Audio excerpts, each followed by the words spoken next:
Buenos días a todos, nuevamente con ustedes, Rafael Marrero, siervo de Dios y del Señor Jesucristo, aquí disfrutando de un bello nuevo día. Estamos trabajando en la obra del Señor en la iglesia First Baptist Church en Birmingham, Ohio, que pastorea el doctor Marvin Osborne, allí en la ruta 60 del pueblo de Vermilion a Wakeman.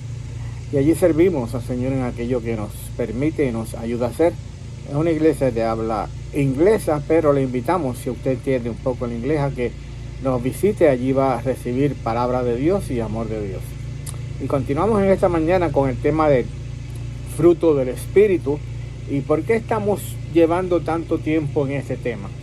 Hemos empezado diciendo que los hijos de Dios son solamente aquellos que han creído en Cristo como Señor y Salvador.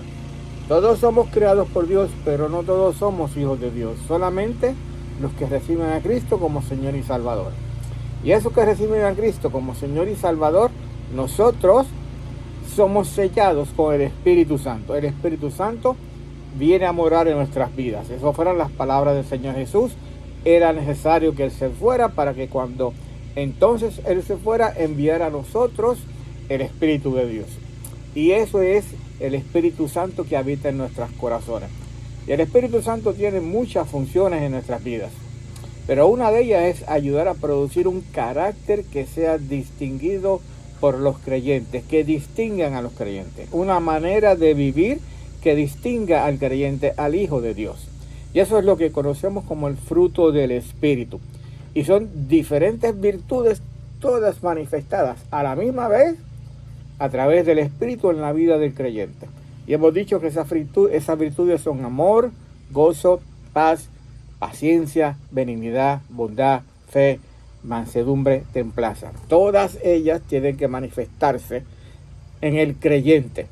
No es que una solamente se manifieste, sino todas, porque todas esas virtudes son parte del fruto del Espíritu Santo. Quizás algunas se manifiesten más que otras en algún momento dado, pero tienen todas que verse en el Hijo de Dios. Dijo el Señor Jesús, por sus frutos los conoceréis. Y así nos distinguimos nosotros los creyentes, por el fruto del Espíritu de Dios. Y hemos hablado de amor, de gozo, de paz, de paciencia, y ahora vamos a tratar dos temas a la misma vez, dos partes de esas virtudes a la misma vez, o dos virtudes del fruto del Espíritu a la misma vez, que es benignidad y bondad. Que son benignidad y bondad, son casi similares, las definiciones son casi las mismas. Vamos a verlas a través de la palabra de Dios. Y la palabra benignidad, el fruto benignidad, la virtud benignidad, lo que significa que es uno de un carácter amable. Benigno, esa palabra la entendemos, considerado, sensible. Benigno, considerado, sensible. La palabra en inglés que usa en la versión King James es gentleness. Y la palabra bondad, el fruto bondad, la virtud bondad, y la palabra en inglés que se utiliza es goodness, es aquel fruto que es aquel creyente que es recto de corazón y de vida, que es de constitución, de buena constitución o naturaleza, que es un ser bueno, que es un ser agradable. Casi son semejantes: carácter amable, benigno; carácter considerado, benigno; carácter sensible, benigno; rectitud de corazón, bondad; de buena constitución, ser una persona buena, bondad, bondadoso; ser agradable, bondadoso. Dice la palabra de Dios en Romanos 2:4, hablando de la benignidad de Dios en este caso: o no menospreciáis la riqueza de su benignidad. Romanos 2:4, o no menospreciáis las riquezas de su benignidad. Paciencia, ya hemos visto ese fruto anteriormente, y longanimidad, ignorando que su benignidad te guía al arrepentimiento. Si Dios es benigno con los que todavía no han creído en Cristo Jesús como Señor y Salvador, es porque todavía espera que procedan al arrepentimiento, como cuando leímos con la palabra paciencia, macrozumia, en 2 de Pedro 3:9, y leímos que el Señor no retarda su promesa, según la tienen algunos por tardanza, sino que es paciente para con nosotros, no queriendo que ninguno perezca, sino que todos procedan al arrepentimiento.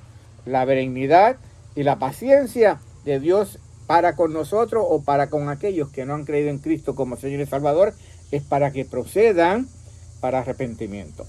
¿Y cómo debe mostrarse la benignidad y la bondad en nosotros? Vamos al libro de Colosenses capítulo 3. Vestíos pues como escogidos de Dios, y versículo 12, Colosenses 3 versículo 12, vestíos pues como escogidos de Dios, santos y amables, de entrañable misericordia, de benignidad, de humildad, de mansedumbre, de paciencia, de benignidad, de humildad, de mansedumbre, de paciencia. La vestimenta espiritual del creyente debe llevar todas estas virtudes: misericordia, benignidad, humildad, mansedumbre, paciencia, que ya la habíamos visto anteriormente. Vamos al libro de Lucas, capítulo 6, versículo 35, hablando el Señor Jesús. Amad pues a vuestros enemigos y haced bien. Esa frase, haced bien, es la palabra bondadoso. Y prestad, no esperando de ello nada, y será vuestro galardón grande, y seréis hijos del Altísimo, porque Él es benigno para los ingratos y malos. Y la palabra aquí es benigno, las dos palabras juntos, haced bien, hacer el bien. Porque Jesús es benigno para con todas las personas, aún incluyendo los malos, los impíos. Nosotros tenemos también que imitar al Señor Jesús haciendo el bien. Y termino con un versículo que todo el mundo conoce, 1 Corintios 13:4.